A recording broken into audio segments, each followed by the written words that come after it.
E hoje eu vou ver com vocês como mexer na pegada de carbono de edifícios bar. A finalidade é a gente ver a influência do vão.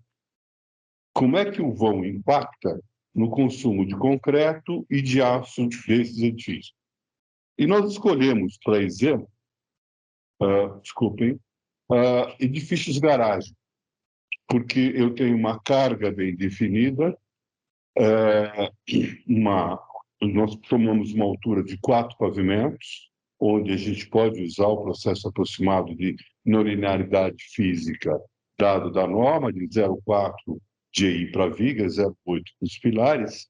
E o que é esse edifício? Na verdade, são 22 opções de edifícios que nós geramos aqui.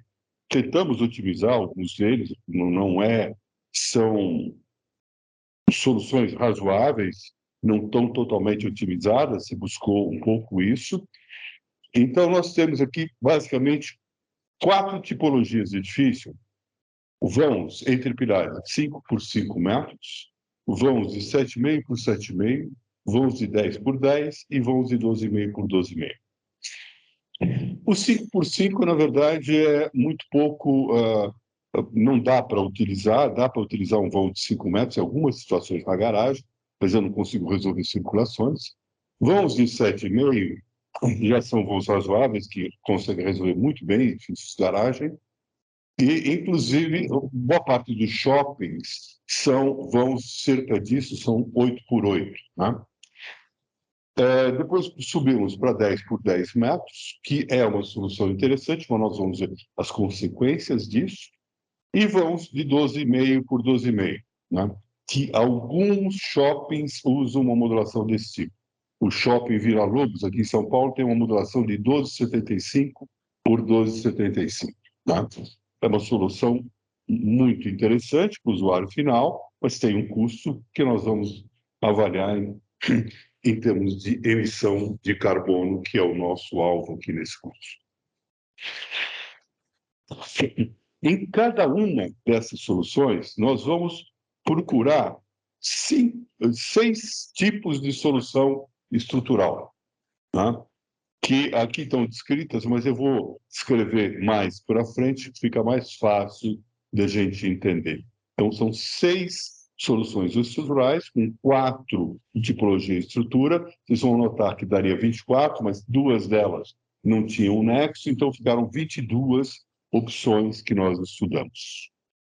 Então, prosseguindo, os carregamentos dessas garagens, a gente tem normalmente, os pisos das garagens se tem feito com contrapiso zero, ou seja, sem contrapiso, eu faço um acabamento com helicóptero, logo depois fica no concreto. É uma solução muito boa, mas a gente tem um grande problema que um dia a gente discute, que é fissuras de retração aparecem e é um grande transtorno depois. Bom, mas normalmente a gente prevê, aí vai de escritório para escritório, no mínimo 50 quilos, para algum reparo, se precisar fazer algum capeamento, a gente prevê uma carga de revestimento de 50 quilos, e a sobrecarga, que é especificada pela norma, de 300 quilos por metro quadrado.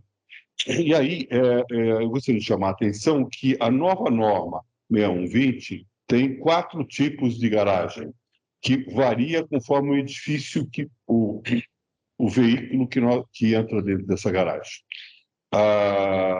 O 300 quilos corresponde ao edifício, um veículo de 30 kN, ou seja, 3 toneladas de peso máximo, que realmente pega a maior parte dos carros. Só que a gente tem os VUCs, veículo utilitário, o que é o C? Não lembro. O VUC é um caminhãozinho que chega a pesar mais de 9 toneladas. Depende, e ele é baixo. Então, ele é o grande inimigo das nossas garagens. Na verdade, nossas garagens estão sendo usadas muitas vezes por veículos muito mais pesados do que nós imaginávamos. Então, o que eu recomendo é setorizar as garagens, ter regiões onde eu posso entrar com veículos mais pesados, que seria a tipologia 2 de garagem. Isso a gente tem feito nos edifícios mais modernos. Nos shoppings, isso é essencial. Tá? Nos mesmos edifícios residenciais, porque nos edifícios residenciais, pelo menos no primeiro subsolo, vão entrar veículos desse tipo. Tá? E tem casos onde eu preciso prever até a entrada de veículos de mudança entrando dentro da minha garagem. Ou seja, eu preciso ter pé direito e condições de circulação desse tipo de veículo. Nesse estudo aqui, nós padronizamos uma garagem normal das antigas, que é o 300 quilos por metro quadrado, tipo 1. Tá? Na cobertura, nós estamos imaginando que essa cobertura vai ser usada como garagem e tem uma carga de impermeabilização mais revestimento que dá de 250 a 300 quilos por metro quadrado de peso, ou seja, de 20 a 30 quilonewtons por metro quadrado de peso da primeira camada, onde eu faço a regularização, os caimentos, depois a impermeabilização, depois a proteção mecânica e depois eu tenho o piso final. Isso tudo pesa a bagatela de 25 a 30 quilonewtons por metro quadrado. Nós adotamos aqui 30 quilonewtons por metro quadrado, 300 quilos, 30 não, 3 quilonewtons por metro quadrado, 300 quilos por metro quadrado. Esse edifício a gente colocou formalmente vento e desaprumo. Existem 2 itens da norma que nos pedem para quê? Porque a nossa estrutura tenha condições de resistir esforços laterais. Quais são esses esforços? Um é o desaprumo. Desaprumo existe sempre, existe internacionalmente. Qual é o desaprumo? O nosso desaprumo é igual ao da norma europeia.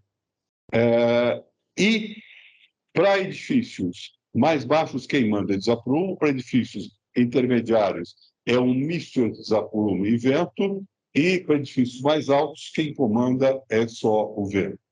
Eu não adiciono desaprumo. Neste caso, a gente caiu num caso onde o software já leva em conta uma parcela de desaprumo mais uma parcela do vento, conforme está prescrito lá na norma. Aqui a gente adotou a velocidade de vento da cidade de São Paulo, que nós adotamos aqui, 38 metros por segundo. E nós consideramos a alvenaria só na periferia e no último pavimento também alvenarias de fechamento. As rampas nós suprimimos para ficar mais simples o exemplo. As rampas, na verdade, vão mudar muito pouca coisa. Então, é uma tipologia que não tem rampa. Imagine que é um módulo onde a rampa está no outro módulo. Só o que a gente está querendo estudar é o impacto do vão no consumo dos materiais e como desmaterializar, tá certo? Então, este é o sentido desse estudo. Uma outra coisa importante de a gente observar é qual é as espessuras mínimas.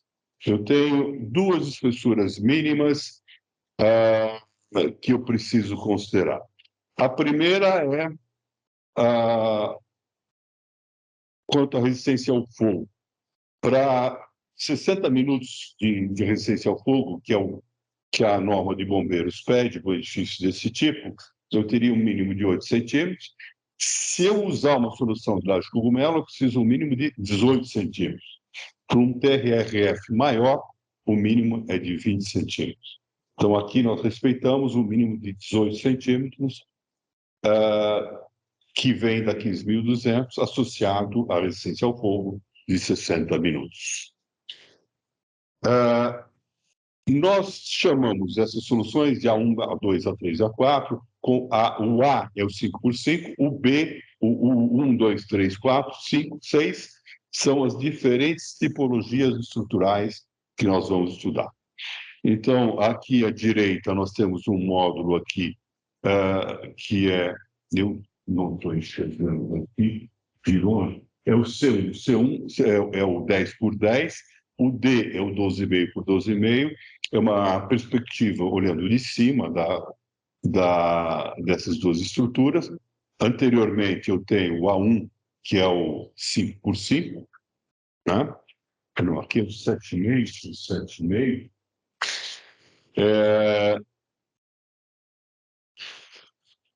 E aqui nós temos uma visão melhor de como é que são essas estruturas.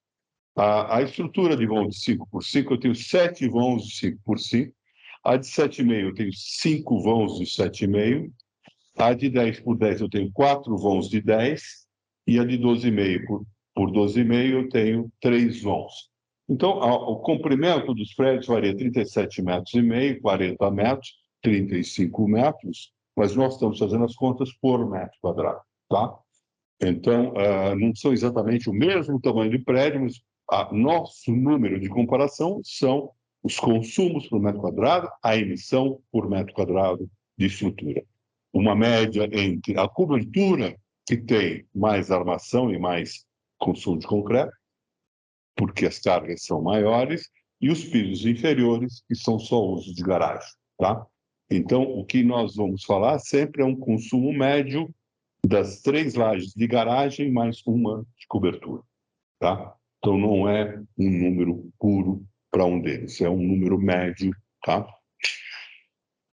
E aí, eu vou começar a mostrar para vocês aqui. Eu pensei em várias maneiras de como é que a gente mostrar essas comparações e eu acabei mostrando para cada tipologia o consumo de concreto. Então, aqui nós temos aqui no slide, tipologia A1 é vãos de 5 por 5, vigas somente nos pilares. Então, eu tenho vigas com 5 metros de vão e lajes de 5 por 5 metros. Tá ok? A espessura mínima das lajes, pela norma, pela NB1 é de 10 centímetros, acabei esquecendo de comentar com vocês. Então, eu tenho aqui lajes de 10 centímetros. As vigas, nós estamos adotando a altura conforme a tipologia, tá? Tem alturas até altas, depois eu comento. Então, aqui nesse caso, nós temos um consumo médio de concreto entre as 3 lajes, as 4 lajes, de 14,1 centímetros. Isso é consumo de viga, laje e pilar. Um consumo de aço de 9,2 quilos por metro quadrado. Eu acabei esquecendo de colocar aquele slide do SIDAC, onde nós vamos usar os números de referência. Tá? Nós estamos supondo um concreto de 30 megapascal, ele consome 280, como referência, nós estamos usando uma emissão de 285 quilos de CO2 por metro cúbico e uma emissão no aço de 0,74 quilos de CO2. E no caso de proteção, nós vamos ter algumas obras protegidas, nós vamos usar 2,25 quilos por metro quadrado. Esse é o número que a gente vai precisar, depois de mais precisão. A Fernanda Belisário, que pesquisou esse número, nos deu esse número, é um número, um número referência, ou seja, é um número entre o mínimo e o máximo observado. Então, a emissão final dessa solução A1 é 46,9 quilos de CO2 por metro quadrado. Então, essa é a nossa referência. Então, ou seja, se eu tenho uma obra baixa, um vão super bem comportado, eu tenho consumos aí, então, bem baixos. Vocês lembram daquela aula passada, onde eu mostrei um banco de dados de edifícios? Os consumos eram bem maiores, tá? Na aula que vem, quando nós vamos falar de edifícios, falar de tipologias de edifícios, nós vamos comparar esses dados que nós estamos tendo aqui com os outros. Lembrem que esse aqui são 4 pavimentos. Então, para 4 pavimentos, nós estamos tendo esse tipo, e que depende da solução usada. Aí, vamos para a opção seguinte. O que acontece? Eu quero dividir a laje, embora aqui eu não precise. Claramente, isso vai ficar claro. Eu vou dividir a laje e falar, não, 5 por 5 está muito grande. Então, eu vou cruzar 2 vigas. Estruturalmente, qual é uma boa solução estrutural? Se eu pensar só na estruturação, é uma malha de vigas nas 2 direções. tá certo? São as grelhas, tá? Depois nós vamos ver os problemas dessas grelhas. O que acontece? Na verdade, eu subi a espessura média porque eu preciso manter o mínimo da espessura de laje, que é 10 centímetros, e ainda crio vigas. Ou seja, eu botei concreto a mais do que precisava. Então, meu consumo de concreto subiu de 0,14 para 0,15,5. O meu consumo de aço subiu de 9,2 para 10,3 e a emissão subiu para 51,9. O que eu ganhei? Nada, absolutamente nada. Então, não tem sentido eu subdividir essa área. Então, essa solução tipo 2, para 5x5, não tem nexo. Mas vocês vão ver que, para outros vãos, ela começa a ter nexo. Tá? Aí é exatamente o que o professor Vanderlei está fazendo. Olha aqui, o que eu tenho? O problema é, eu tenho.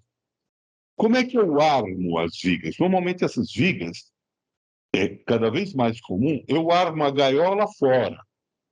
Então, eu venho com a gaiola de pilar a pilar e monto.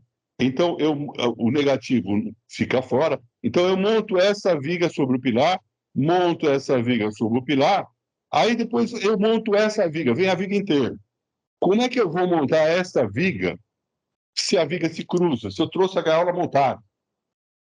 Então, é um transtorno. Usar a solução em grelha, que para quem pensa em estrutura é ótima, para quem vai fazer, péssima.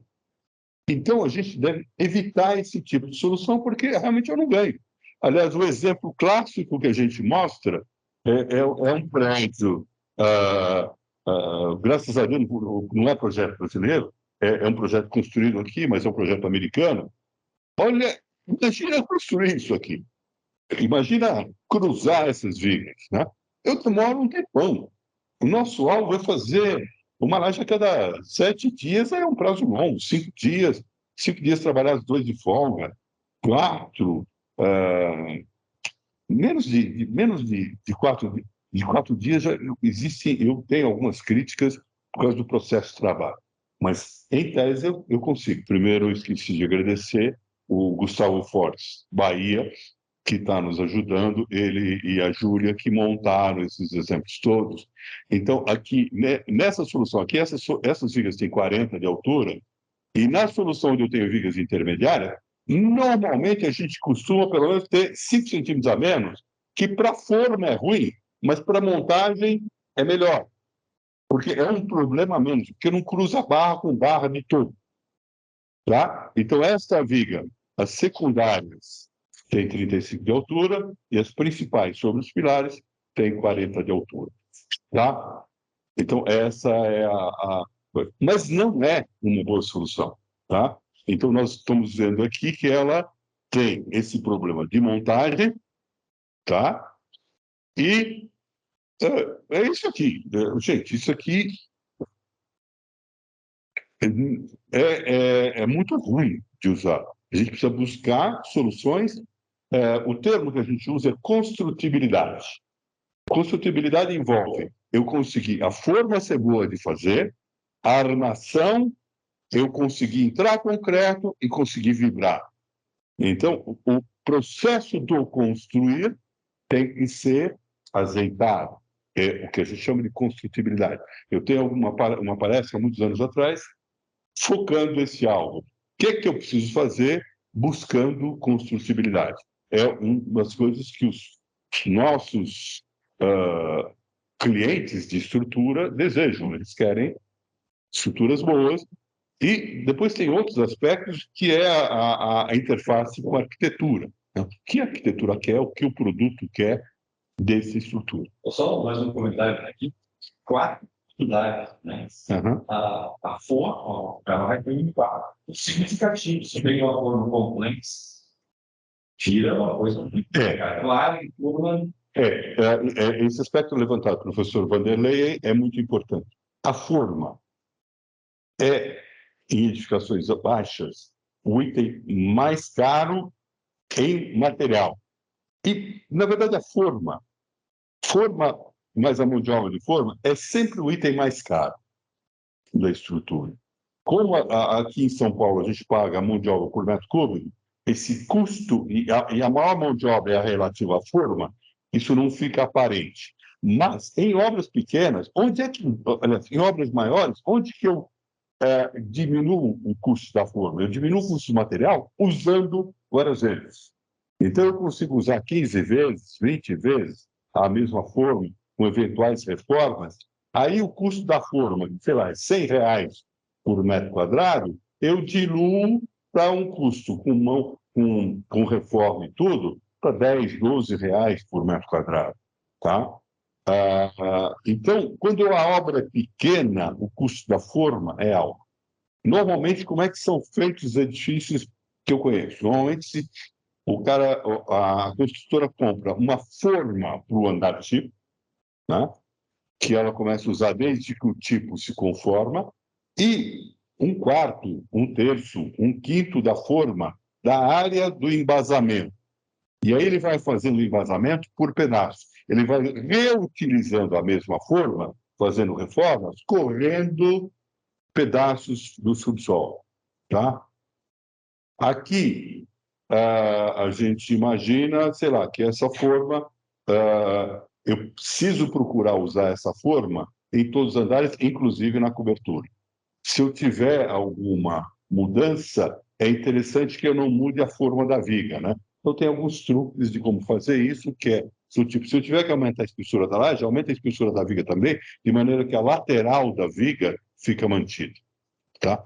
Agora, um outro aspecto muito importante é, nessas otimizações que a gente vai fazer aqui, uma coisa que a gente fica com vontade de fazer, se eu diminuir o pilar e botar mais aço, não é ruim do ponto de vista de emissão e de custo, só que fica não montável, fica não construtível. Tá? Então, aqui tem essa solução que nós fizemos aqui, onde vocês percebem que já tem um cruzamento aqui bem congestionado. A norma fala em porcentagem de armadura de pilares até 8%. Como a gente tem emenda, a gente limita a 4%. Usar 4% de armadura em pilares leva a congestionamentos e encontros difíceis de fazer, difíceis de concretar. O melhor é, algumas situações só, a gente ter talvez 3 e pouco por cento. O melhor é ficar com porcentagem de armadura em pilares menores que 2,5%. Tá? Isso vai muito de projetista para projetista, mas eu recomendo que a gente não deixe as peças muito congestionadas. Embora eu tenha uma aparente diminuição, tem uma pequena diminuição de emissão, que, ao meu ver, não vale a pena. Não vamos, esse slide está aqui para a gente lembrar desse fato. Essa otimização tem um compromisso que é: eu tenho que ter construtibilidade, eu tenho que conseguir concretar a minha obra, tenho que conseguir montar de uma maneira decente. Nossa mão de obra está cada vez menos qualificada. Se eu fizer coisas mais complexas, eu vou demorar o tempo de montagem, vou ter mais possibilidade de erros, ok? Próxima solução. Eu resolvi a solução tipo 3. É uma solução que pouca gente talvez tenha visto. É uma solução onde eu faço vigas transversais, mas essas vigas não são na mesma direção. É um tabuleiro de xadrez que vocês estão vendo ali. Essa solução foi usada no Shopping Bourbon, em São Paulo, que era um supermercado antigamente, na Avenida Pompeia, com Francisco Matarazzo, projeto do professor Maurício Gerstenstein, da Malbertec, que era professor aqui da Escola Politécnica, que foi um dos grandes engenheiros que eu aprendi muito. A solução que eles deram é uma solução super interessante. Eu subdivido o vão, melhoro a laje, que no caso aqui não preciso, porque é um vão de 5x5, mas ela é fácil de fazer, porque percebe? E eu balanceio as vigas. Vocês veem que toda viga que passa dos pilares tem mais ou menos uma carga semelhante, porque eu estou virando a carga. Tá? Eu não tenho a continuidade das vigas das vigas secundárias, que é bom, elas são bem apoiadas, tudo bem, é um ônus, mas é uma solução interessante. É uma solução que, em algumas coisas, era usada no passado, que vocês vão ver que ela não é ruim. Aqui não vale a pena, ó, 14,7, ficou já mais próximo do primeiro. 9,2, emissão de 48,7, depois nós vamos ver o resumo de tudo.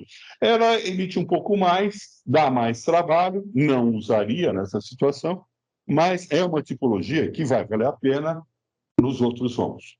Quando crescer vão, essa solução tipo 3 é interessante. A solução 4 é uma solução que particularmente eu gosto bastante do ponto de vista de racionalização do processo de execução. Ela consome um pouco a mais, emite um pouco a mais, mas ela dá uma limpeza de trabalho muito grande, que é só deixar a viga longitudinal num sentido. As vigas transversais não existem, estão vendo? Eu só tenho vigas transversais no fechamento da minha obra. Essa solução, ela limpa a execução em garagens, facilita em garagens eu tenho as tubulações de captação de água pluvial. Elas vão furando viga. Se eu colocar essa solução no sentido correto, as tubulações já vêm no sentido correto sem cruzar a viga, sem fazer furo, sem fazer reforço de furo. Né? Então, é uma solução bastante interessante que tem um consumo um pouquinho maior, uma emissão um pouquinho maior, mas ela, do ponto de vista de construtibilidade, ela é campeã. Bom, então, essa solução, ela é um pouco mais, ela é um pouco, eu tenho mais volume de material, mas um pouco mais de emissão. Sim, você estava pensando no V4, na verdade. O A4, então, é isso mesmo. Vamos comparar com o A1. O A1 é 14,1. E ela é 13,5. Bom, por que ela vai dar mais aço? Por quê? Porque, na verdade, aquela viga transversal, eu tenho um mínimo de lastro de 10. Se eu tirar a viga no outro sentido, eu não estou piorando muito. Eu vou ter que gastar um pouco mais de aço. E eu estou economizando aço de vigas que eram desnecessárias. Aliás, isso é uma grande questão para a gente otimizar projetos. Eu preciso tirar vigas desnecessárias. Existem várias vigas que a gente às vezes lança, pilares e vigas desnecessárias. A gente precisa fazer um olhar crítico e falar, olha, isso aqui está sobrando. Porque normalmente a gente só pensa em acrescentar. Ah, não está passando. Põe mais pilar, aumenta a viga. Né? A gente não faz o contrário, que é o que é que está sobrando para enxugar. Tá? Gente, eram tantos números para montar isso aqui, eu olhei a coerência. Aliás, uma outra coisa que hoje nós não vamos ver, mas outra ocasião nós vamos ver é o seguinte: para a gente ver se tem problema ou não tem, a gente precisa ver o consumo por peça, por laje, por viga e por pilar. Porque aí eu crio um olhar crítico, falar, aqui está sobrando laje, aqui as vigas estão estranhas, aqui o consumo de viga não está bom. Então a gente cria um feeling, criar um feeling olhando o todo é mais difícil. O feeling, esse olhar com cuidado, melhor é por peça. Falando em banco de dados, uma das ideias do banco de dados, como o TQS, que é o nosso programa que a gente está fazendo esse primeiro casamento, vai estar aberto a outras empresas também, o TQS tem já um resumo estrutural por peça, por laje, por viga, por pilar. Então, não tem porquê, essa extração vai ser feita por pavimento, por laje, viga e pilar. Depois eu preciso juntar para poder fazer as análises. Mas a extração, eu já vou ter esses dados individualizados. Eu não estou mostrando aqui, que seriam muitas coisas aqui, mas é uma boa coisa para a gente trabalhar. Próxima solução. Eu tenho vamos de 5 por 5. Vamos pensar numa solução que seria mais limpa. Tira viga nas duas direções e faz uma laje que eu gosto de chamar de cogumelo. Mais para o fim da aula eu vou falar só sobre laje de cogumelo, prós e contras e o que a gente tem que tomar cuidado, tá? Bom, quando eu tirei viga nas duas direções, eu tenho o quê? As lajes se apoiam diretamente nos pilares. Aí eu tenho um mínimo, por causa da norma 15.200 de fogo, e eu tenho problema de punção. Pela norma NBR 6118, a espessura mínima de uma laje de cogumelo é 16. Mas pela norma 15.200 com fogo, o problema de punção fica mais crítico. Eu preciso ter 18 centímetros para um TRRF deste, 60 minutos. Para mais que ou de 120, com certeza, o mínimo é 20. Se o 90, que eu não lembro, se é 18 ou 20, acho que também é 20.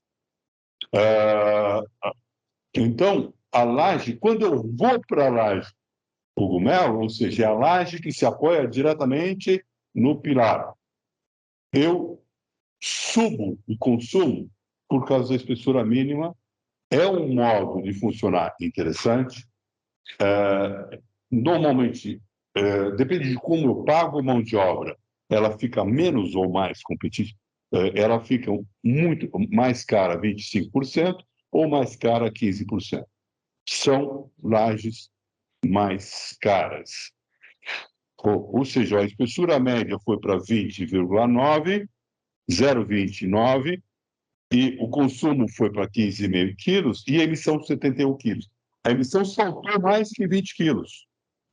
Então, essa solução, que é a solução, veja, essa é ainda a solução do laje de cogumelo com viga de borda. Por quê? Por que eu preciso da viga de borda? Porque eu preciso contraventar a minha estrutura. Se eu não tiver a viga de borda, eu vou ter que ter pilar de parede. Tá? Eu preciso... não é porque é uma edificação baixa que não existe vento. Ela existe, é importante e eu preciso considerar.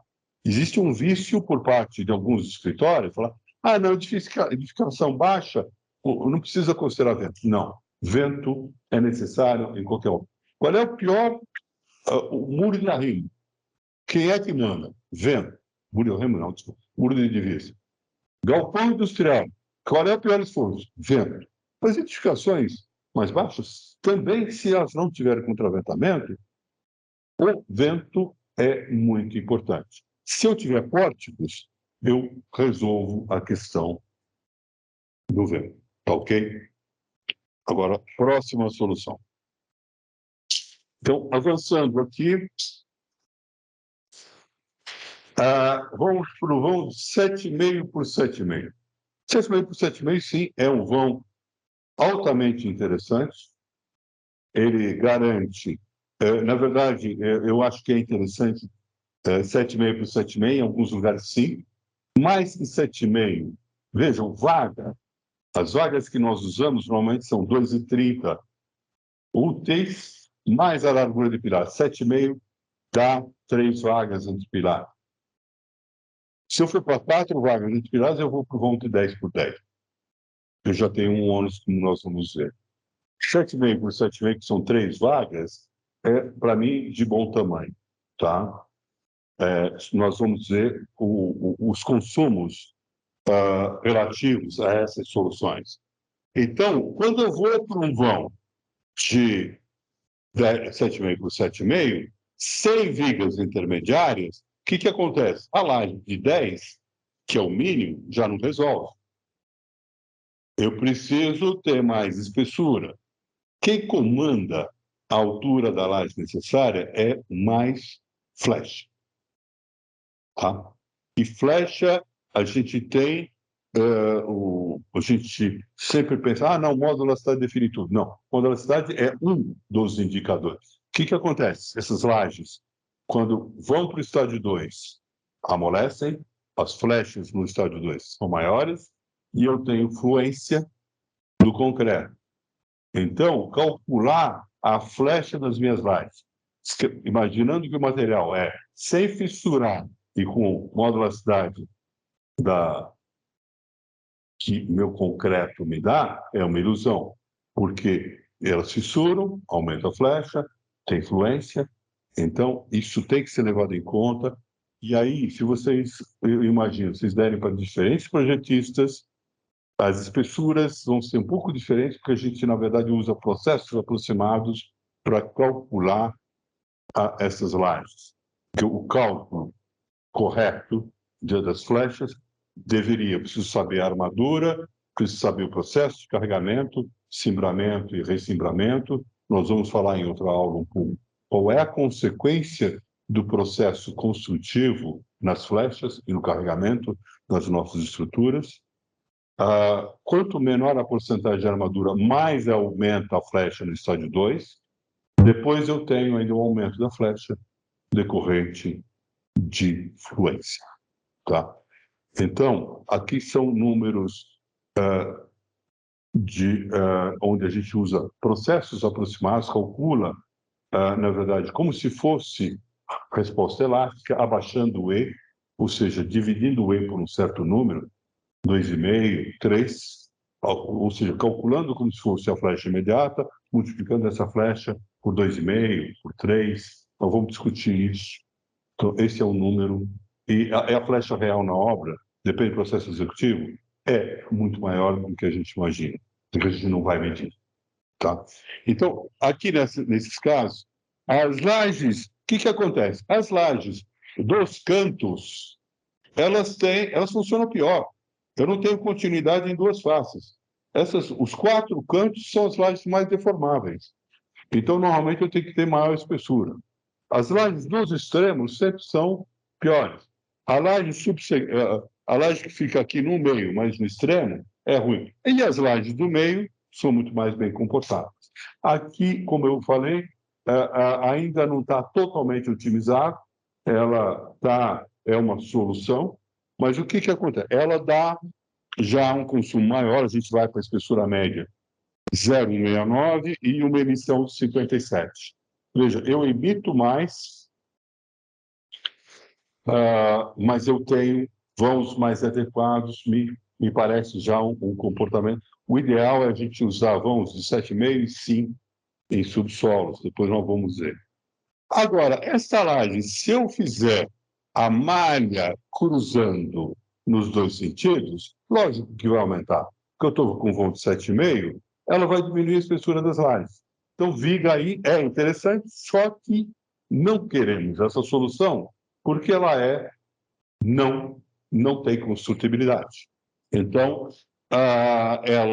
vocês veem aqui que ela dá uma pequena economia, é uma emissão um pouco menor, mas aí vocês veem que, se a gente for para aquela solução de tabuleiro de xadrez, eu tenho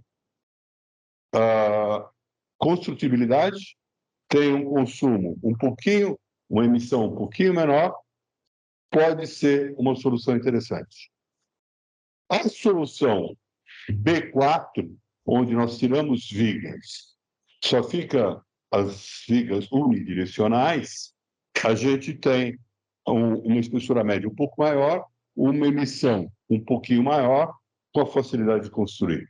Aí é uma discussão, olha, tenho um pouco mais de emissão, mas tenho solução de outros problemas, tá?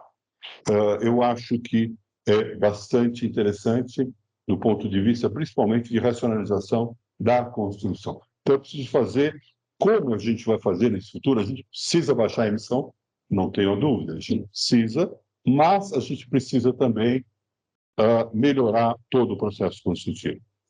Então, por isso que a gente está querendo discutir formalmente, olha, essas tipologias e quais os impactos. Então, bom, vocês vão me perguntar por que nós não estamos usando laje cubeta.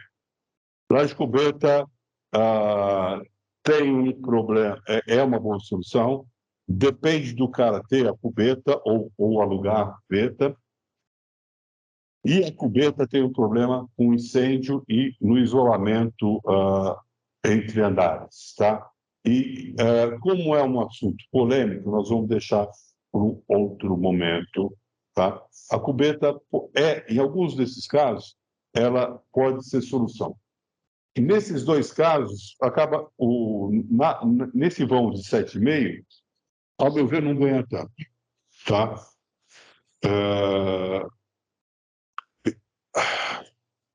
É muito comum ter, tem algumas regiões no Brasil onde a solução de cubeta é, por excelência, não, é cubeta a solução. Nem sempre é.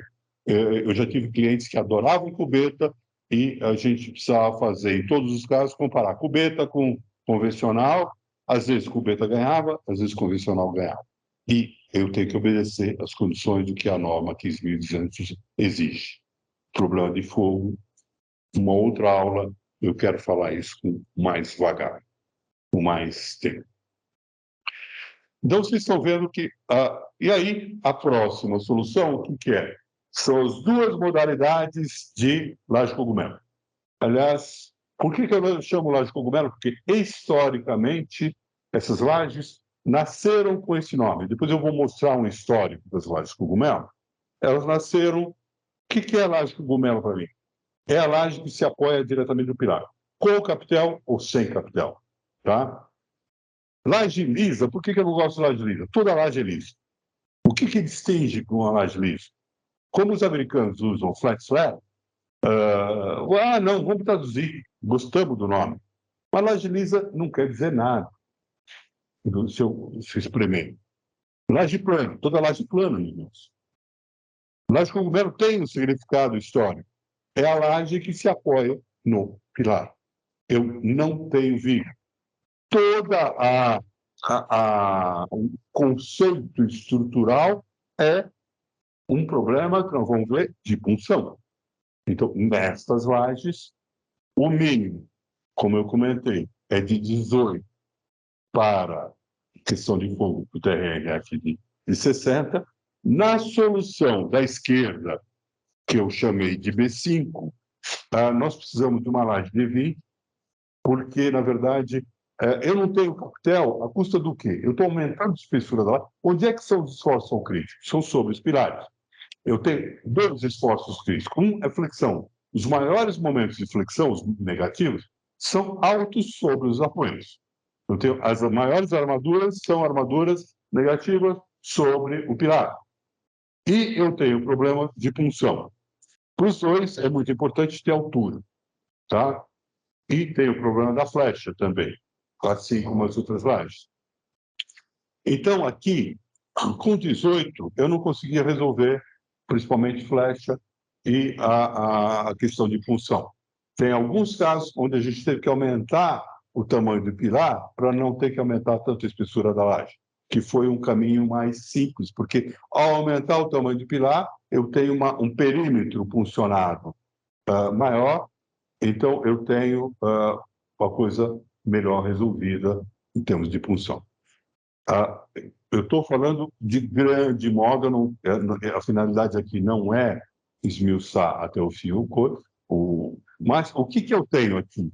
Tanto na laje sem capitel, a espessura média subiu para 23, consumo 16 quilos, emissão 77 quilos.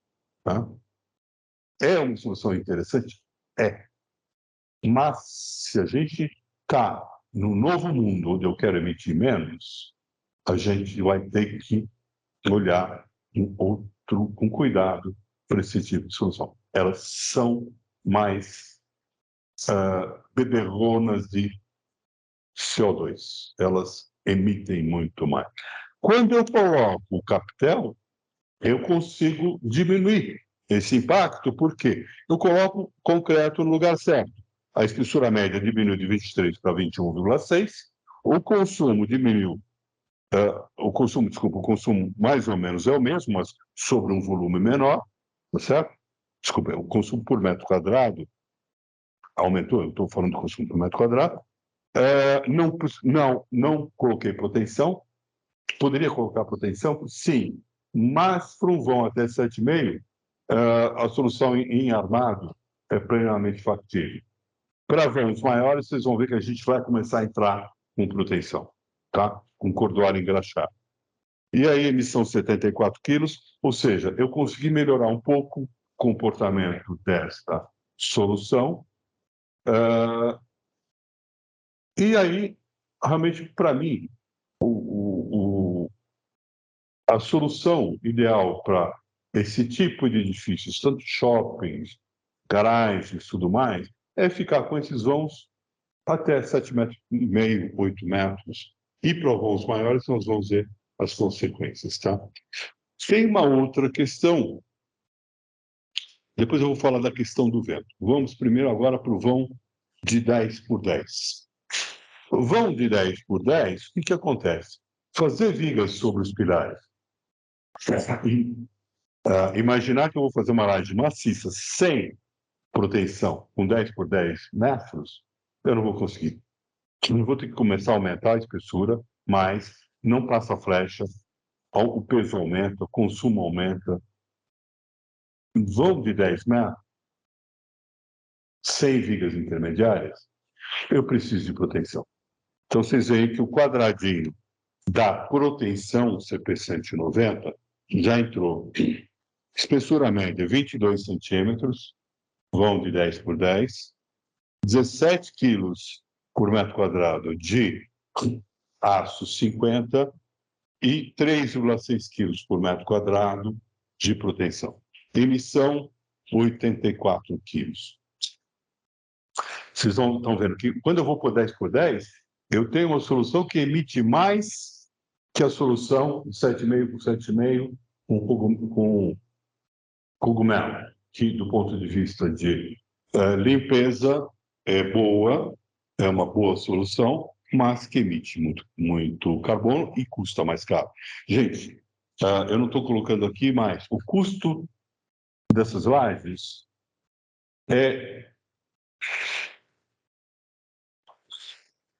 Olha, a gente fez uma conta, mas não estou mostrando, quanto seria o custo dessas estruturas por dólar por metro quadrado.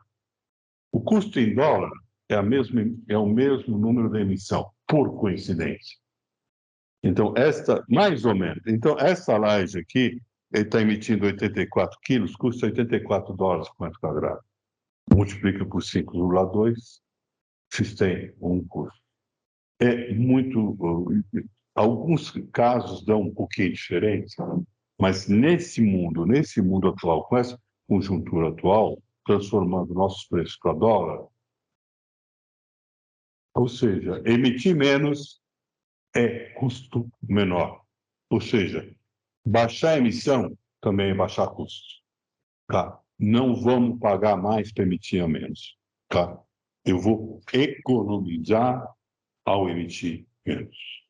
Então, isso é um bom recado para os nossos contratantes, construtores, incorporadores. Agora, esta laje de 10 por 10, se eu subdivido, vale a pena. Eu baixei espessura de 22 para 18,6, baixei a emissão de 84 para 64. Por quê? Porque a laje estava muito grande. Para a viga, um vão de 10 metros, se eu aumentar um pouquinho a altura da viga, muito. Viga, não tem problema, eu ia até com um vão de 12 metros. Mas laje, esqueça que eu tenho a altura correta. Laje, eu preciso tomar cuidado. Tá? Então, próxima solução. Tabuleiro de xadrez à esquerda. Vocês veem que a espessura média caiu, consumo, a emissão de carbono, 64 quilos. Não precisa de proteção, só que nós colocamos duas vigas, subdividindo o vão de 10 metros por 3. Né? Então, é uma solução interessante, só que eu tenho muito mais vigas para montar. Viga é uma coisa que dá trabalho, tá? E a solução da direita, que é a solução sem viga intermediária, ou avenida de viga só, viga num só sentido, não vale muito a pena, porque o vão continua de 10 metros, melhora um pouco porque eu tenho viga, mas eu preciso pretender. Tá? Nessa solução C4, pré-laje, painel protendido ou cubeta unidirecional, pode valer a pena, tá? Não estamos discutindo isso agora, mas é o caso, mas é mais emissão. Ir para vão de 10 metros custa mais e emite mais. Eu escuto muitas vezes falar, não, você pretende que você vai para um vão de 10 por 10, fica ótimo, tudo limpo. Fica mais caro, gente. Não tem essa história. Fica mais caro e eu emito mais. Então, nosso mundo é vamos brecar as emissões. Então, não adianta. E se eu for para lá de cogumelo? 10 por 10, dá para fazer? Tem que pretender. Dá para fazer 10 por 10 sem pretender? Dá na solução da direita, aumentar um pouquinho o capital. A gente tem inúmeras lajes feitas, construídas, 10 por 10 com capital, com lajes de 20, 22, feitas. Aqui, no caso, as duas soluções, aqui de 10 por 10, estão protegidas, tá? Mas minha emissão, 112 quilos, 97 quilos. Ou seja, a emissão, em relação àquele número lá no começo, 50 quilos, 45 quilos, dobramos a emissão. Então, eu ir para vão de 10 por 10, uma solução. Dá para otimizar isso? Algumas, não, eu vou fazer uma truco, vou aumentar um pouco esse capital. Dá para economizar um pouco, mas os números grandes são eles. Esse capital, normalmente é 1/4 do vão. Aqui está um pouquinho menor. Esse capital a gente pode ir mexendo e ir otimizando, tá? Esse capital é um capital que a gente fez mais pequenininho, porque, veja só, o capital ajuda. Na punção, do ponto de vista de punção, ele poderia ser um pouco menor, porque a área envolvida pelo fenômeno de punção é mais localizada. Mas, do ponto de vista de flexão, ele aumentar um pouco ajuda, tá? Então, aqui são coisas que a gente pode ir ajustando. Esse capital talvez ficasse melhor, um pouquinho maior, mas eu não vou. Veja só, eu estou com 97 quilos de emissão. Estou emitindo. Agora, quando eu vou. Uma outra coisa importante é, tanto nessa solução aqui, ó, da viga numa só direção, o que é que eu tenho? Numa direção, nessa direção vertical aqui do desenho, eu tenho 5 vigas que formam 5 pórticos para resistir ao vento. Na direção transversal, o vento batendo na horizontal aqui desse desenho, eu só tenho esse pórtico e esse pórtico. Quem é que resiste vento? Os pórticos. Tá? Então, o que acontece? Eu preciso, no caso, a gente vai precisar, olha aqui, quem é que resiste o vento? Só os pórticos de periferia. Foi de propósito que a gente colocou vigas de borda. Ela era um pouquinho mais chata de fazer, mas eu ganho o quê? Já é um contraventamento bem feito. Mas, mesmo assim, a gente teve que aumentar a dimensão de alguns pilares para conseguir aporticar. Olha aqui é o diagrama de momentos de vento, só vento, mais aprumo, numa direção onde eu tenho mais vigas. Estão vendo? O momento é pequenininho em cada viga. Já quando o vento transversal, eu só tenho 2 pórticos, a gente precisou fazer esse pilar maiores para conseguir aporticar maior. Gente, essa faixa de laje que pega os pilares, ela não. Veja, para resistir, para um pórtico ser competente, eu preciso ter altura de ligação do pilar com a peça horizontal. Se for uma faixa de laje, é um pórtico que não tem rigidez.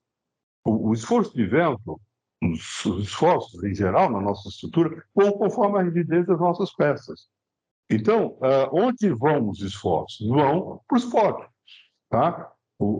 As faixas intermediárias contribuem muito pouco. Contribuem, mas praticamente desprezível, talvez no máximo 10%, 12%. Então, eu preciso de pórticos para contraventar a minha estrutura aqui, tá? Então, nesse sentido, aqui que é a solução com vigas num só sentido, eu tenho cada um desses pórticos que está funcionando. Mas no sentido contrário, só os pórticos dos extremos, tá ok?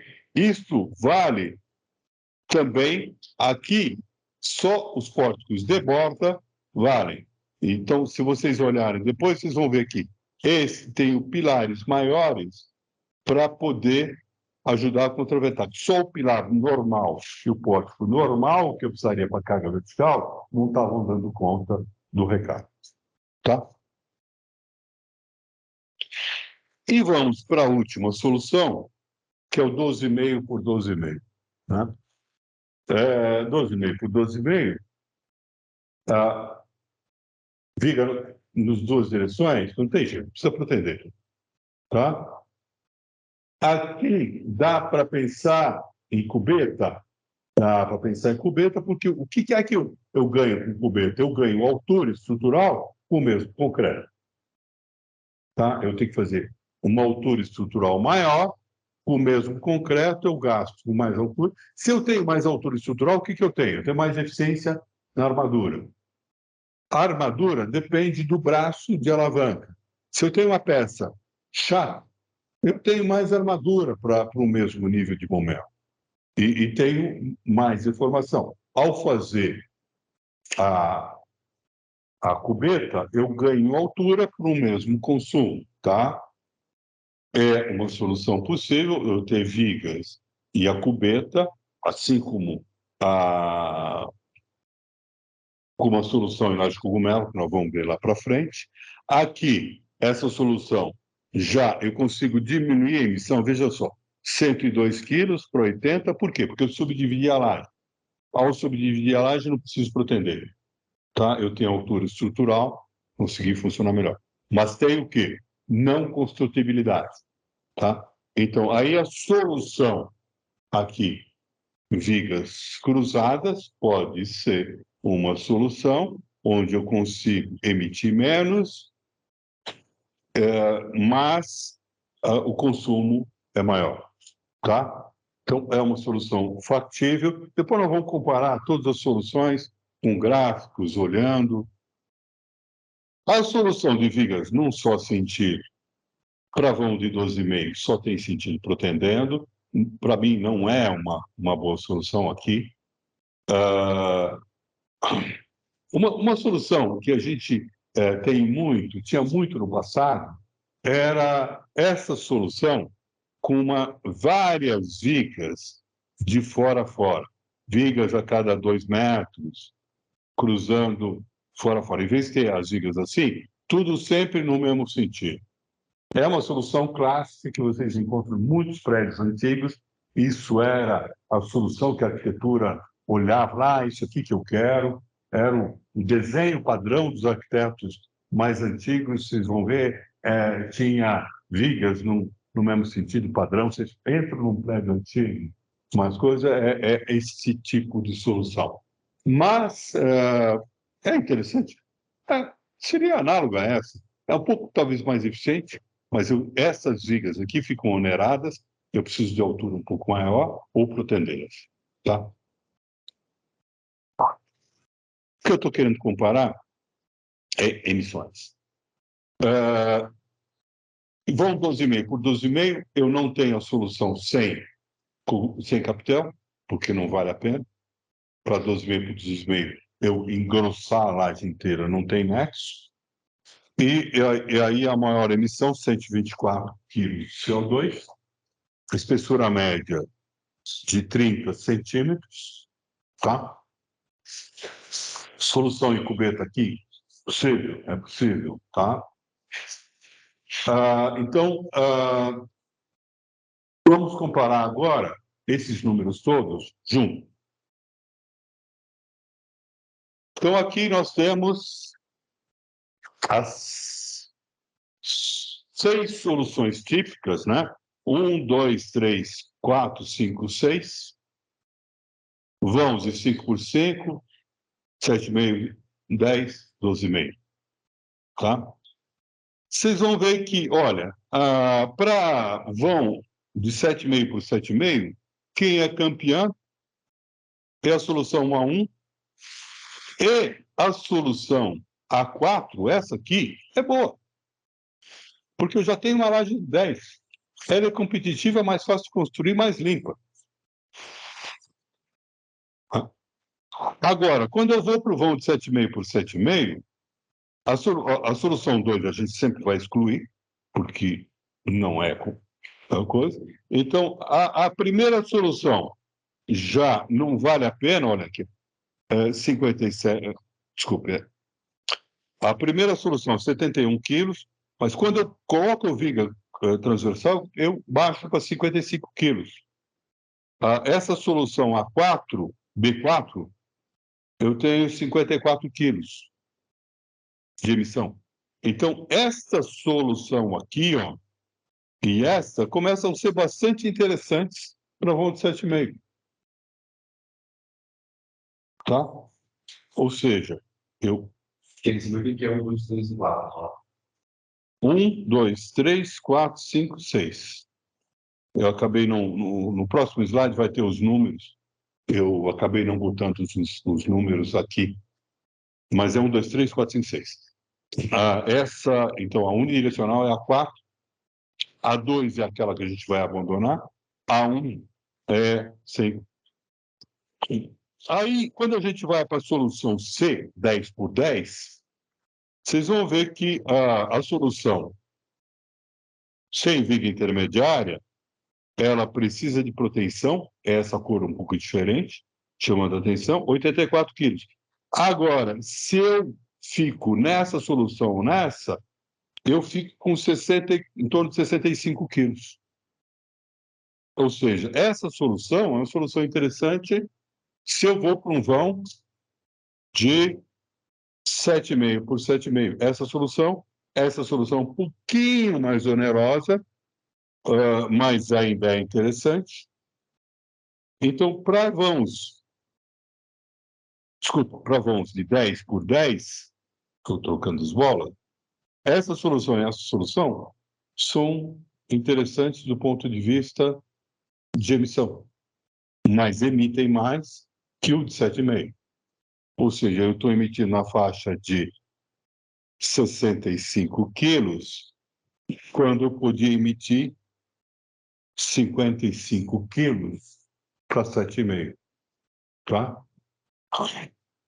Já quando eu vou para vãos de 12,5, a minha base começa com 100 quilos, baixa para 80 quando eu tenho essas vigas assim. Esta solução é interessante. Vamos ver esse próximo gráfico, fica mais fácil de a gente ver, que é um gráfico. Aí vocês veem. Solução 1. A solução 1 para vãos pequenos, ela é interessante, pode ser interessante, ó. Para 5,5, para 7,5, ela está aqui embaixo. Que é a solução viga nas duas direções. Até 7,5, comporta. Já a solução 2, nós estamos descartando construtibilidade. Vocês veem que ela, teoricamente, é interessante, mas a solução 3 é o mesmo que a solução 2, você vê que a solução 3 vai pertinho da 2. Tá? Ela gruda bem como solução. Tá? A solução 4, ela é interessante para vão 5,5 e 7,5, mas quando eu começo a aumentar, ela dispara. Já não vale a pena. Agora, vejam só, soluções 5 e 6, que são as cogumelos, estão lá em cima. E claramente olhem outra coisa. Consumos para vãos de 5,5, em torno de 50 quilos. Vão de 7,5, em torno de 55, 60 quilos. Vãos de 10, se eu fizer a coisa viga cruzada, que é essa, ainda fica em 75.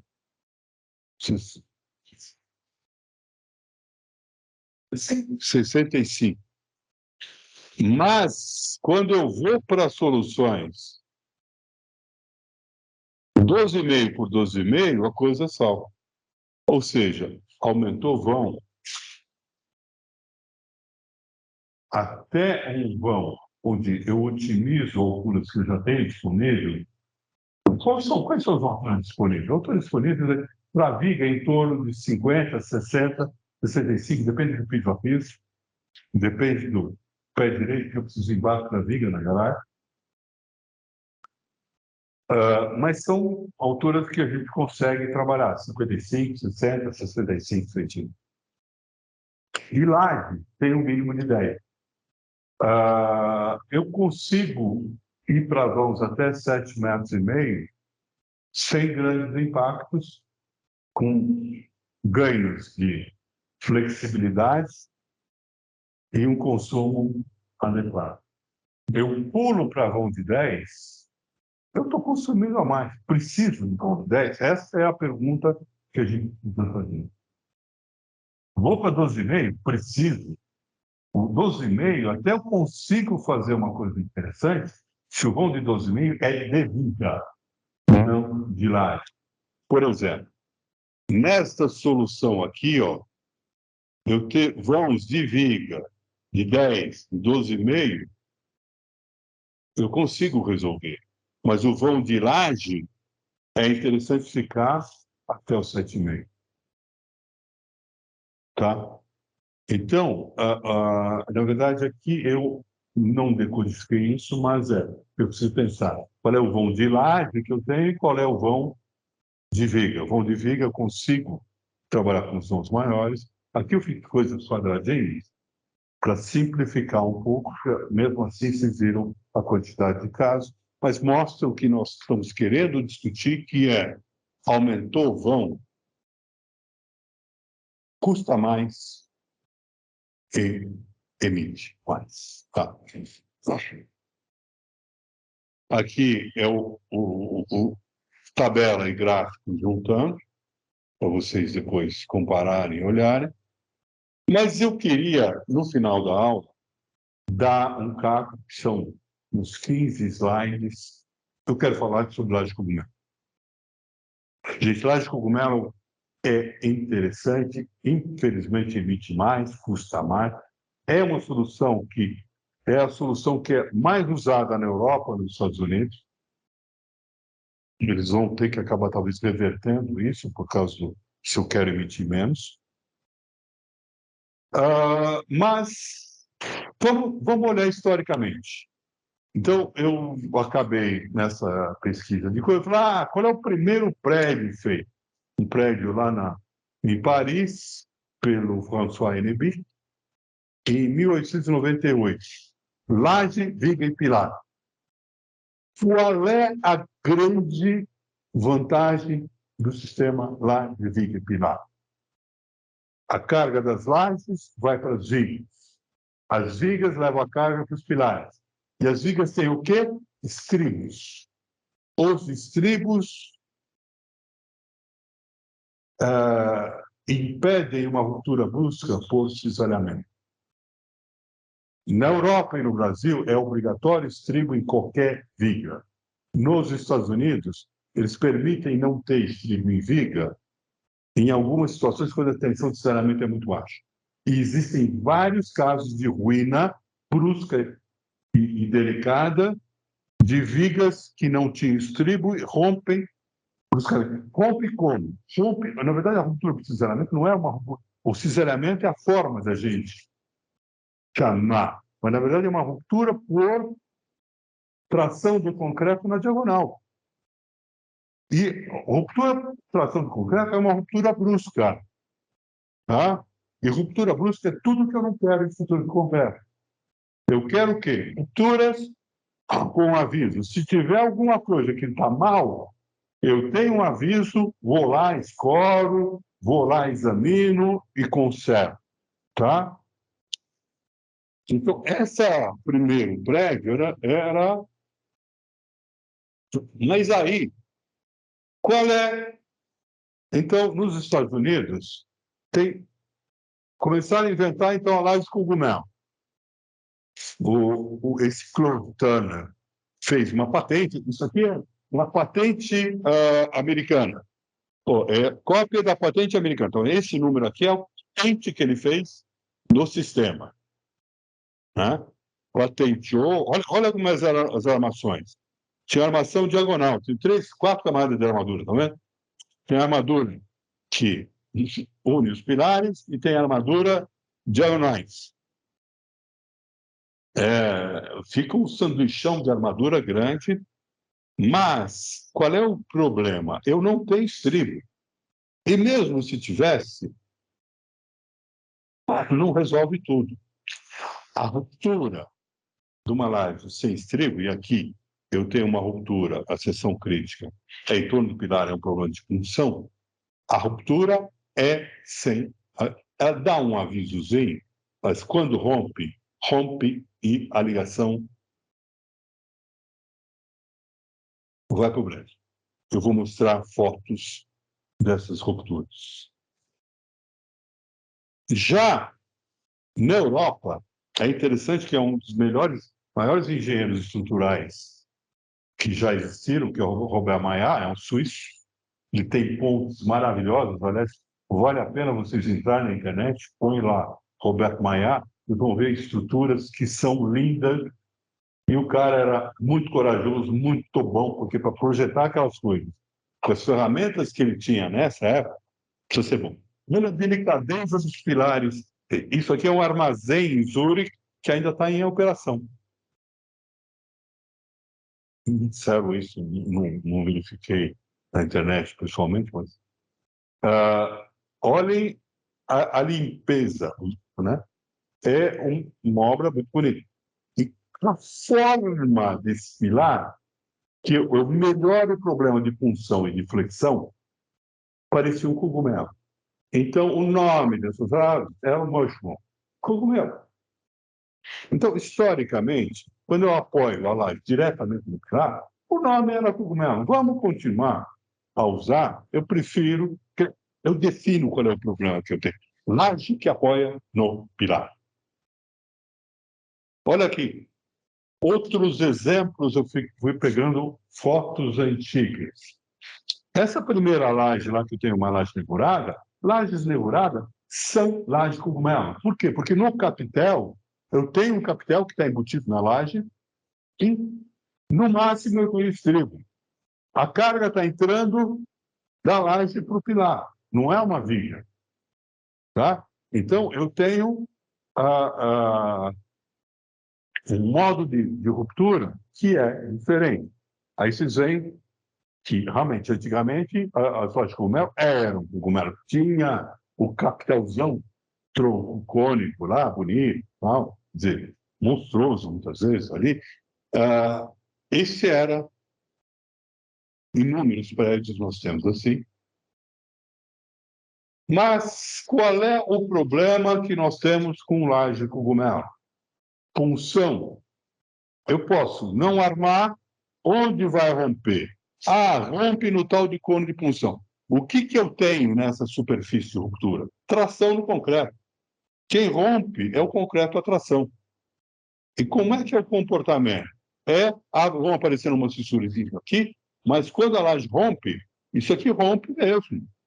E se eu tiver estribo, o que acontece? Eu aumento essa carga de ruptura, mas a ruptura, um pouquinho mais utilizada, mas continua sendo frágil.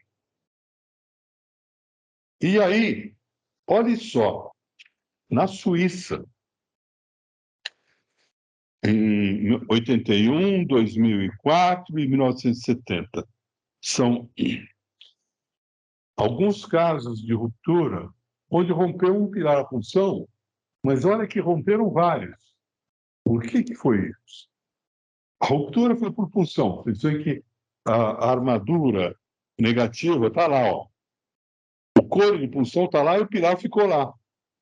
A quantidade de casos que vocês vão encontrar na internet, tem uma palestra minha que eu fiz num evento do Sinduscom, em 2017, se não me engano, eu falo de inúmeros casos desses, algumas dessas transparências são de lá. O que eu tenho? A ruptura por punção, quando rompe, aqui está omitida a armadura positiva, normalmente rompe por punção, a armadura negativa que está lá, ela solta e a laje cai. A armadura positiva que eu tenho aqui, entrando no pilar, ajuda um pouco até. Mas como normalmente ela é pouco ancorada, solta. E fica o pilar nu, a laje desce. Como está aqui, ó. Olha os ensaios. Eu vou carregando uma laje. Quando romper, se eu tiver ainda alguma armadurinha aqui, ainda cai bruscamente a resistência, tem uma resistência residual muito pequena, ou zero. Possivelmente porque o atuador não conseguiu empurrar até o fim. Talvez o nível de... Porque é com deformação controlada, eu preciso controlar, porque uma vez que rompeu, eu preciso diminuir a força para conseguir detectar o que está acontecendo. Mas o que acontece? Você percebe? É o pico. No pico, zerou. Ao zerar, o que acontece? Aí existem inúmeras pesquisas. No Brasil, a gente tem inúmeros pesquisadores. Esse aqui são pesquisas compiladas pelo Mutoni. Mutoni é um engenheiro, o Aurélio Mutoni, é um engenheiro suíço, que se dedicou a retrabalhar a punção. Tem o Paul Regan, que é inglês. Atualmente, o Mutoni tem no Canadá também pesquisadores de punção. No Brasil tem várias pessoas, alguns fizeram doutorado fora, o Guilherme Mello, com o Reagan, lá na Inglaterra, estudando o problema de punção de várias maneiras, como armar a punção. Aqui tem armaduras de reforço de pilares, que não tinham armadura de punção, eles colocaram depois. Então, sem armadura de punção, rompeu com 100. Com a armadura de punção, foi até a ruptura de 200, dobrou a resistência. Mas a ruptura continua frágil. E qual é o problema disso?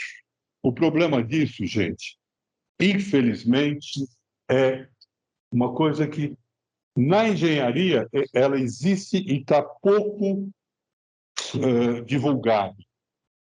Em sequência, vem o colapso progressivo. Eu preciso, em lajes cogumelo, fazer alguma coisa a mais que só colocar armadura de punção. Só a armadura de punção não resolve a minha segurança. O que acontece? Olha, isso aqui é uma piscina na Rússia. Não rompe um, rompe vários. Por quê? Isso aqui é a Inglaterra. Olha, vocês estão vendo que tinha uma laje aqui no meio. Ó. O pilar ficou, a laje desceu. Isso aqui é no Canadá, isso aqui na Inglaterra. Rompe um, vai em sequência. Esse aqui acho que é o caso mais grave da literatura, infelizmente, que existe. É um tipo loja de departamento em Seul. Eu gosto de duas coisas aqui. Foi construído, terminou a construção em 1989. 5 anos depois da loja operar um monte, ser reformada, botaram carga a mais, tudo mais, era em laje cogumelo, com e sem capitel. Tinha alguns regiões que não tinham capitel e tinha capitel. Foi, na verdade, teve uma série de outros abusos, do tipo, na obra mudaram o projeto, tem abertura de vãos aqui depois. Aí, bom, o que acontece? Eu tenho 2 caixas que são de pilares de parede. Ela começou a dar avisos. O dono da loja, que foi para a prisão depois, não quis. Os engenheiros da cidade falaram: tem que parar a loja. Não precisa. Morreram 504 pessoas. A ruptura foi. Isso é questão de segundos. Desceu tudo. Tá? Recentemente caiu um prédio em Miami, um ano retrasado. O prédio ainda é Melo, gente. Era óbvio. E a norma americana hoje fala numa armadura que eu vou falar, que é de prevenção contra o colapso progressivo. Esse prédio não tinha isso. E esse é o problema principal de vários prédios que a gente tem. Eu preciso tratar esses prédios com muito cuidado. E o problema é que, mesmo nos Estados Unidos, tem a norma, o ACI 318, que fala de estruturas, fala muito pouquinho dessa armadura contra o colapso progressivo.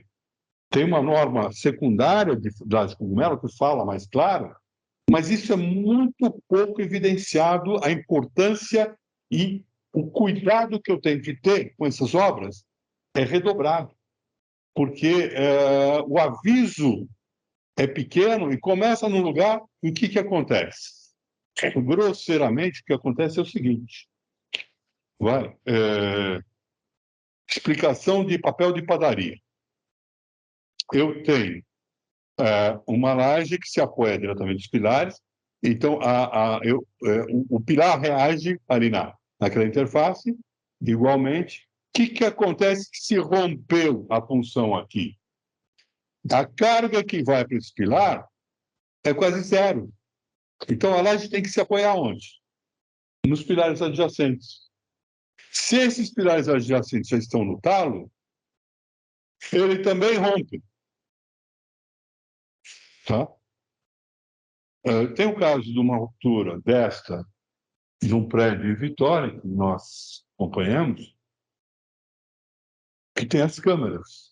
Demorou 3 segundos as câmeras na garagem.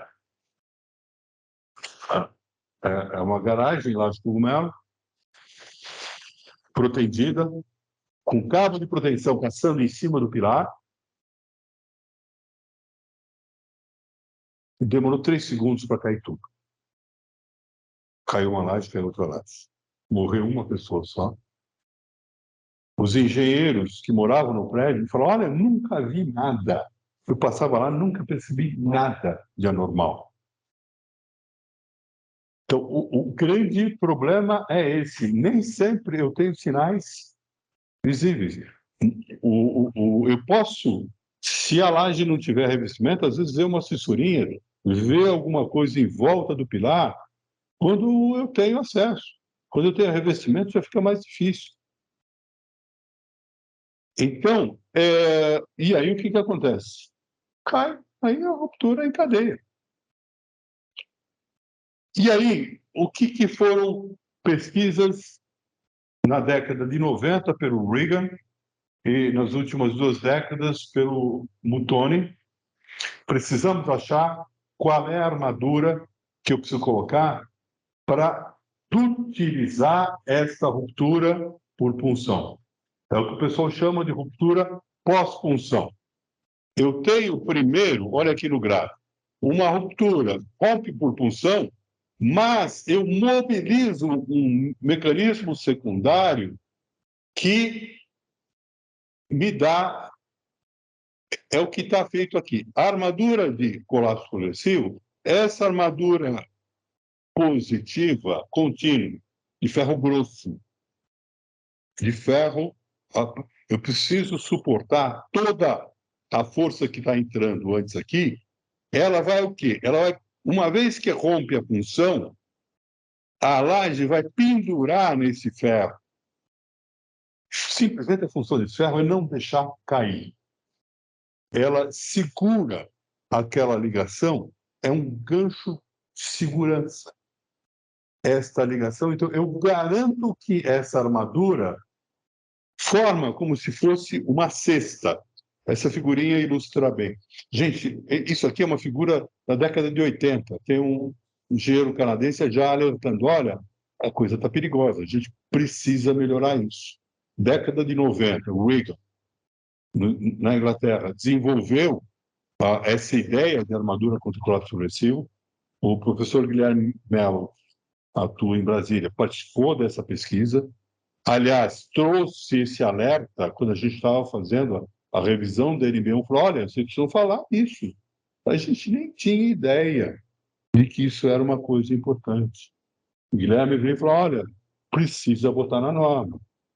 Aí a gente colocou na norma, mas não caiu a ficha. Depois que a gente começou a olhar cada vez mais casos, onde era evidente a origem do problema do colapso progressivo, função colapso progressivo, isso, para mim, é muito importante. Eu me dedico a gente disseminar isso.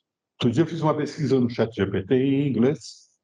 O que é colapso progressivo? Explica, quando o carro bate, quando tem uma explosão, coisa aí, rompe uma peça, as outras vão rompendo em cadeia. O que é a ruptura por punção? Uma ruptura, explica a ruptura por punção. Qual é a correlação entre colapso progressivo e punção? Não tem nenhuma.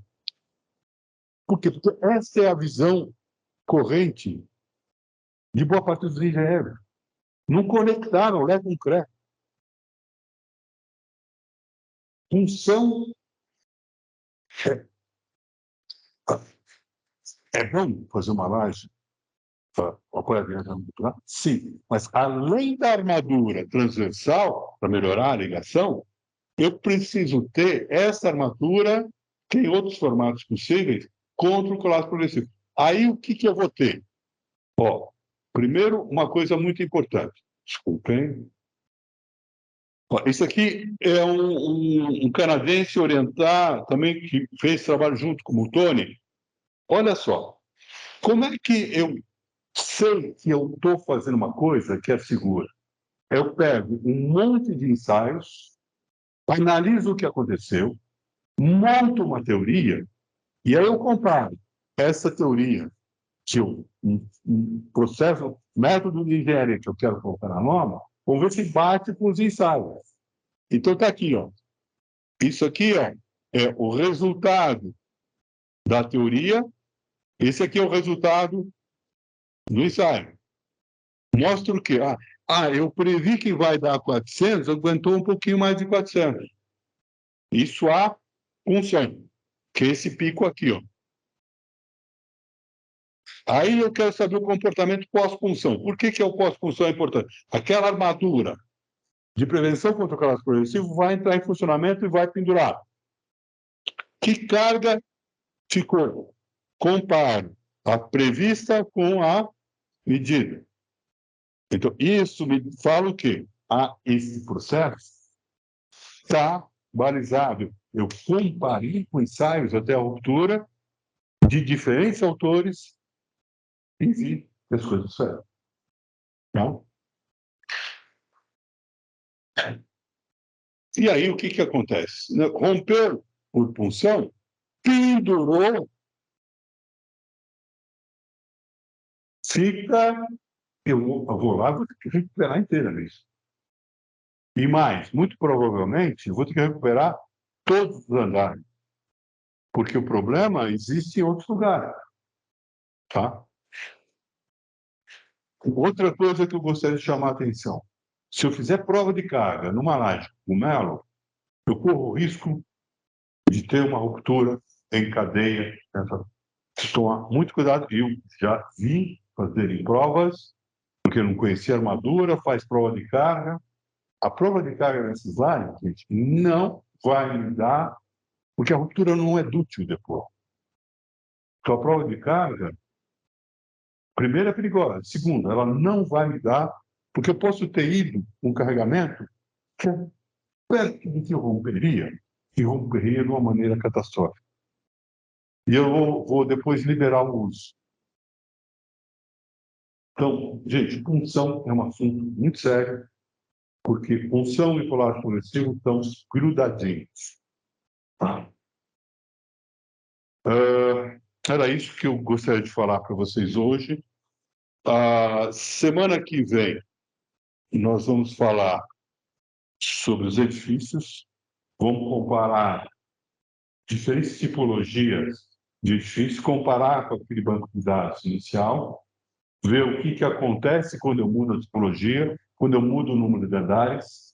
Nos edifícios, fica difícil de a gente falar o que é o vão do edifício. Porque o vão do edifício tem vários vãos, cada viga tem vão, cada laje é diferente. Então é difícil. Então, a finalidade da aula de hoje é mostrar, olha, qual é a influência do vão. E depois vocês vão ver que o gráfico que nós temos lá dos edifícios, quando a gente coloca esses edifícios aqui com quatro pavimentos, está batendo, desde que os vãos sejam pequenos. São a ordem de grandeza que são os edifícios.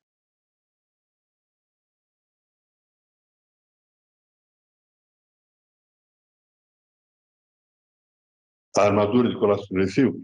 A armadura de colapso progressivo, na verdade, para mim, ainda tem um grande incógnito. As normas falam que eu preciso colocar essa armadura sobre o pilar, direto, saindo um certo comprimento para cada lado.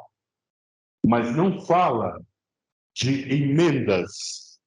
Ao meu ver, eu tenho que ter alguma coisa análogo ao que eu tenho aqui, ó. Então, para mim, essa armadura precisa emendar com outras armaduras para eu ter essa cesta. Tá? Então, e a borda? A outra grande pergunta é essa do professor Vanderlei Paz. Pilar de borda, a função é muito pior. Pilar de borda simples é uma. Pilar de canto, pior ainda. A função ali é muito pior porque eu tenho função em momentos importantes. Como é que fica a armadura do pilar progressivo ali? Não tem, eu nunca vi uma pesquisa dirigida para aquilo. Então, para mim, é uma grande incógnita. Por isso que é uma das razões que eu gosto de ter viga de borda.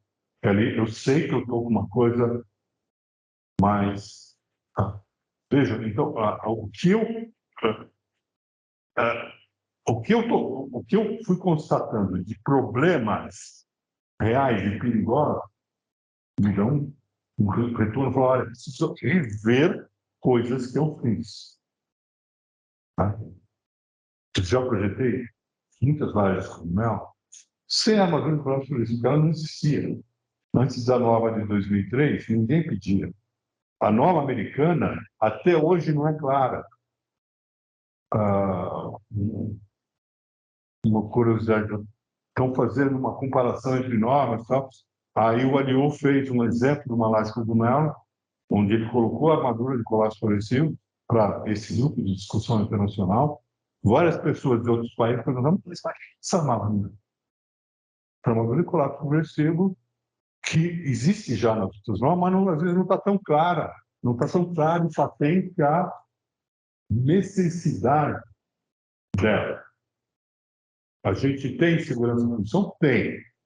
Mas se o problema é se houver algum problema localizado, existem casos aqui no Brasil, que eles não são divulgados, de ruínas sequenciais grandes em obras, em execução, por ruptura por punção e colapso progressivo em si, protegido.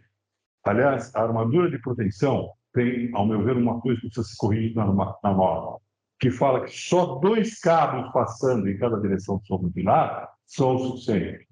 Não, o cabo ajuda, mas preciso fazer com. E mais, se eu tenho um pilar muito estreito, esse cabo que está aqui, quem garante que não escorrega para o lado? Se eu tiver um pilar largo, nessa armadura que estiver no meio, eu consigo garantir que essa armadura colabora. Então, importante lembrar, benefício da dúvida aqui é muito importante. Então, uma laje cogumelo tem um outro, além de emitir mais, precisa ser muito bem cuidado. Toda vez que a gente projeta uma laje cogumelo, a gente faz uma palestra para o pessoal da obra. Olha, isso aqui acontece assim, sim, armadura. preciso para ressaltar uma alerta de que, olha, não é uma coisa para brincar.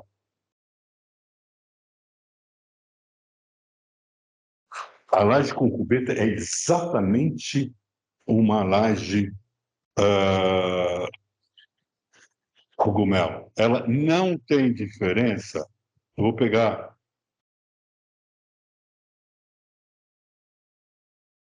esta laje aqui, gente. Se eu tirar o capitel, o problema é exatamente o mesmo. Eu tenho entrada de carga diretamente no pilar. Quando eu tenho viga, eu conduzo a carga para as vigas e as vigas estão armadas a cisalhamento. Quem está garantindo a ductilidade são os estribos das vigas. Então, eu tenho um caminho que é seguro. Vai para a viga tem estribo, a viga lança no pilar a carga. Quando eu tenho a laje cubeta, aquele é um capitel. Simplesmente eu aliviei carga no resto. Ela é o mesmo funcionamento. Vamos ver, é o mesmo funcionamento. Tá? Então, toda vez que eu apoio a laje direto no pilar, é uma laje cogumelo. Por isso que eu gosto de chamar laje cogumelo. Laje cubeta é uma laje cogumelo. Tá? E precisa dos cuidados que eu estou levantando aqui. Então, a pergunta é: quantas vezes, em preços mais altos, eu consigo reutilizar a forma? A primeira questão depende da qualidade da forma. Tá? No passado, se falava que até se conseguiria 25 vezes, mas com formas que eram melhores que as de hoje. Hoje, eu tenho escutado 20 vezes. E ainda assim, o pessoal compra algumas peças de reposição e na mão de obra já está incluso a reforma de alguns pedaços. Tá? Também, forma, como eu falei para vocês, é o elemento onde eu gasto mais mão de obra. A montagem e desmontagem da forma. Aliás, números que a gente não discutiu aqui, mas é importante do ponto de vista de custo. Quando eu estou na laje cogumelo, eu tenho uma área de forma por metro quadrado de 1,3, 1,5, 1,6 metros quadrados. Numa estrutura convencional, esse número vai para 2, 1,8, 2, 2,5, 2,2. Tá? Então, eu consumo mais forma porque eu tenho mais vigas. Nessas soluções normais. 2,2 no máximo, estrutura convencional. Tá? Então, são números importantes de a gente olhar, comparar. Tá?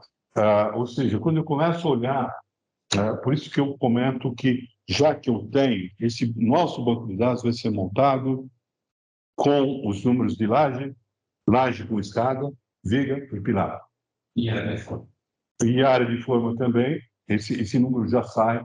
O resumo estrutural tem o TQS readequado, porque a gente tem muita informação lá, e essa informação que aqui eu estou discutindo alguns itens onde que a gente precisa realmente se apropriar e usar para conseguir enxugar as nossas estruturas.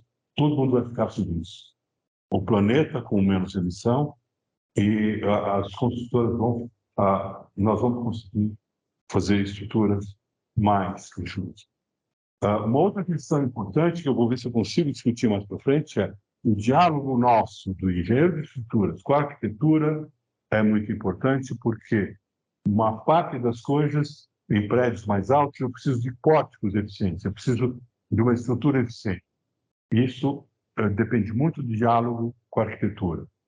Para a gente conseguir, às vezes, pequenas mudanças de arquitetura, a gente consegue otimizações na estrutura, diminuições de emissão, diminuição de custo. Tá. Não incluímos, a gente pode incluir no futuro, mas eu acho que primeiro, aquilo que eu falei, a forma é reutilizada várias vezes e a pegada da forma é muito baixa, mas podemos fazer uma conta e eu acho que isso vai dar número, sei lá, 1, 2 quilos, a minha sensibilidade a mais de pegar a forma ou não. Eu acho que é importante pegar, precisamos desses números. Consumo de forma, é isso que eu comentei. A gente tem 1,5, 1,4, todos esses exemplos eu tenho consumo de forno, é só ter o consumo de forno, o consumo médio. Na verdade, eu preciso ter uma composição inicial média. E, aliás, eu tenho forma de pilar, forma de viga e forma de laje. Forma de laje é só o painel, forma de viga é mais sofisticada, ainda tenho garfos de escoramento mais sofisticados, e a forma de pilar eu tenho toda a coisa. E a gente já tem esses números separados. É só botar o nosso coisa, a gente tem tudo isso. Ok?